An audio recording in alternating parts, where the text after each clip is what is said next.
فرماتے ہیں رسول اللہ صلی اللہ علیہ وسلم نے ارشاد فرمایا،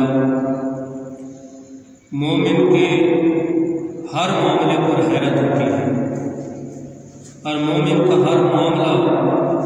حیرت انگیز اور تعجب خیز ہے۔ کیوں کہ اس کا ہر معاملہ اس کے حق میں بہتر ہوتا ہے،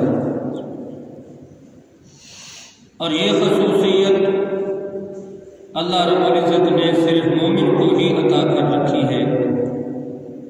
اگر اسے کوئی خوشی ملتی ہے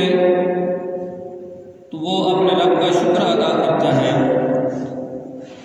اور یہ اس کے لیے بہتر ہوتا ہے، اور اگر اسے کوئی پریشانی لاحق ہوتی ہے تو وہ صبر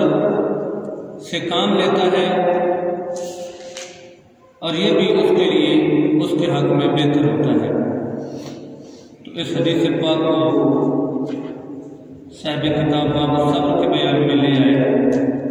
اور مومن کی شان، مومن کا مقام، مومن کا مرتبہ بیان فرمایا۔ اس کے مقابلے میں کافر ہے یا منافق، تو اس کا کوئی بھی عمل اس کے لیے کسی اعتبار سے بہتر نہیں، چاہے وہ جتنا سے جتنا بڑی اچھائی کر لے، بھلائی کر لے، تو چونکہ مومن نہیں، اس کے پاس ایمان کی دولت نہیں، لہذا وہ جتنا بھی کوئی بھلائی کا کام کر لے تو اس کے لیے کوئی ہرگز فائدہ نہیں ہے۔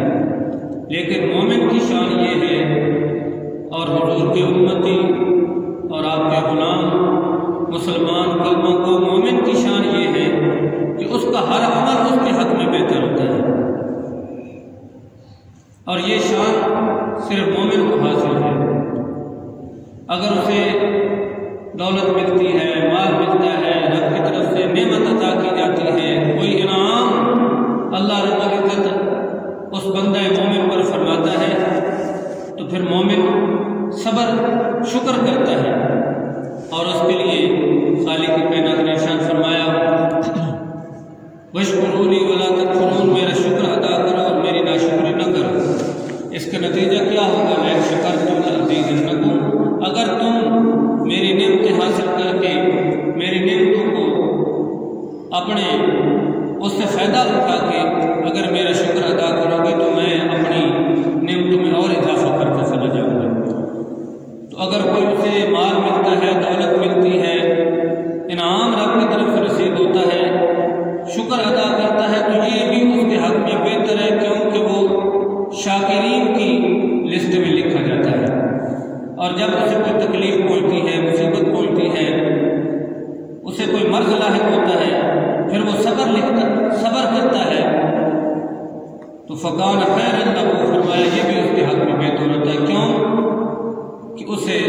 صابرین میں